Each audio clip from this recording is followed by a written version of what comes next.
games. Those were glaring problems in the second half. But if you look at that, the first half of those games were pretty good.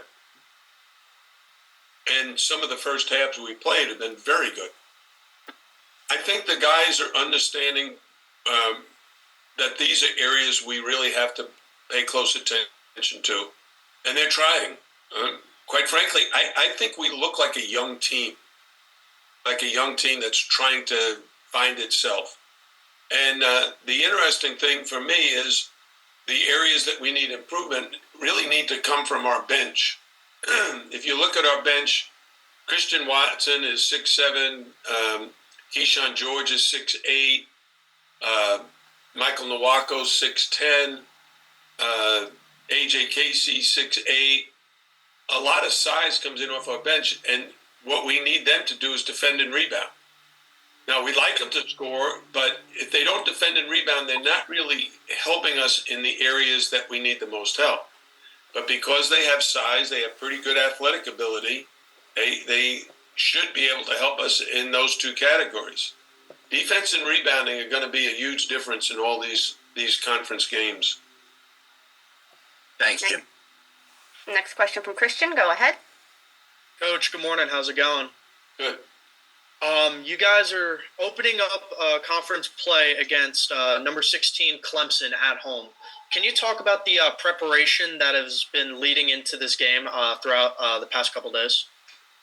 Yeah, well, we had a good break before Christmas. We came back Christmas Day, practiced, and had a game against North Florida where we played well. Unfortunately, we've not been 100% healthy. Nigel Pack's been out. He's missed the last couple of games. Wozza Poplar went down in the North Florida game. So these yesterday and today, we're not at 100%. So we're going to do the best we can at preparing for Clemson, but we're also, very conscious of the fact that we're going to have to make some decisions in terms of who starts, who rotates in and comes in off the bench, because we're not going to be at 100%.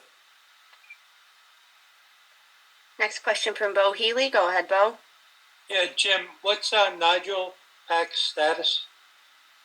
Quite frankly, Bo, I'm not sure yet. He practiced a little bit yesterday, and hopefully he'll be at full strength today, but we don't know that yet. As I'm speaking, he's going in the gym and working with Coach Courtney to see how ready he is. Thanks, Jim. Next question from Luke Cheney. Go ahead, Luke. Hey, Coach, to follow up on Bo's question about Nigel, I wanted to ask about Wozza. Just, how's he coming along, heading into the Clemson game, just from a health standpoint?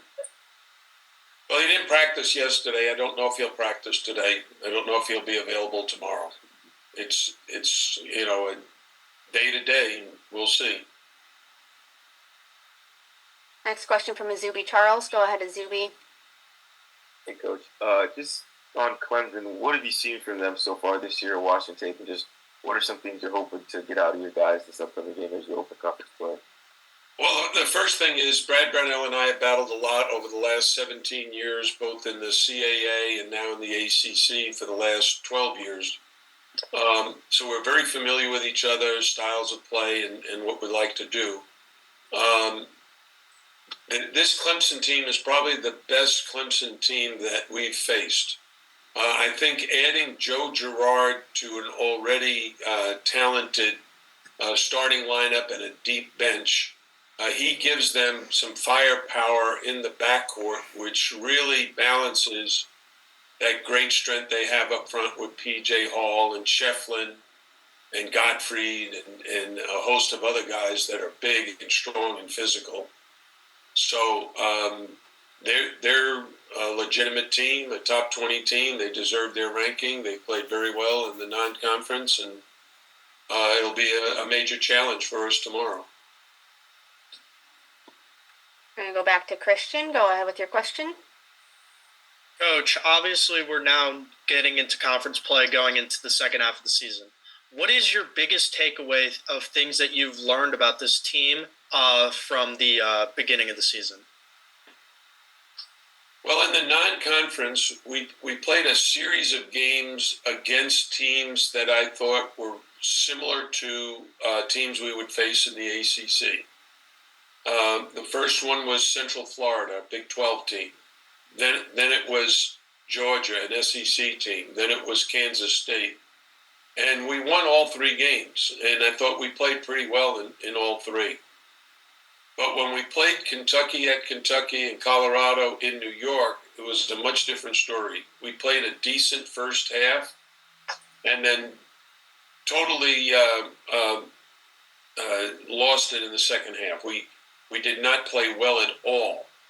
And the emphasis is clearly in the second half of those two games. We didn't defend and didn't rebound, and they were able to dominate us. In pretty much most of the games we've been able to score. We haven't always been able to defend. So we'll see how we do tomorrow night. Couple more here. Back to Barry Jackson. Go ahead, Barry. Hi, Coach. How would you assess what Matthew Cleveland has given you through 12 games? And is there anything of all the diverse skills that Jordan Miller gave you, is there one thing that you still think this team needs more of internally, any particular skill that Jordan had? Well, first of all, I think Matthew Cleveland has made a very smooth transition to our program. He's playing very, very well. Up until the last game, he's actually been shooting the ball incredibly well. He had not a great shooting game the other night, but he still had 15 points and contributed in so many ways. Jordan Miller was kind of a unique player. One thing, if you're comparing Jordan Miller to a Matthew Cleveland or the contributions, you don't want to compare what Jordan Miller did in his senior year to what Matthew's doing in his first year and his junior year. You got to look at what Jordan did his first year here. And Jordan started, I think, his first two games, then came in off the bench for a couple of games, and he was bouncing back and forth. He was barely averaging double figures and kind of learning how to play for Miami and against ACC opponents. Matthew Cleveland has the advantage as he's been in the league already for 2 years. This is his third year in the ACC, and he's a very, very good all-conference caliber player. All right, our final question from Luke Cheney. Go ahead, Luke. Hey again, Coach. I want to ask about Keyshawn George. He's come in and started these last two games in place of Nigel Pack. Just how have you thought of his performances in these starts, and just what are some takeaways from his first half of his freshman season? Well, I say Keyshawn is off to a good start, but we're really encouraging him to be more and more aggressive. He's a very talented young man. He's got a lot of basketball skills. But he's very, very youthful. He's very young. If you look at his body, he's not physically mature, but he can shoot the three. He can handle the ball. He's a good passer. He's got a high basketball IQ, and he's a very, very good teammate in the sense that when he's on the court, he really moves the ball and shares the ball, and the guys like playing with him. So I think he's only going to get better and better as the year goes on. All right, thank you very much, Coach. Thank you. Thank you, Coach.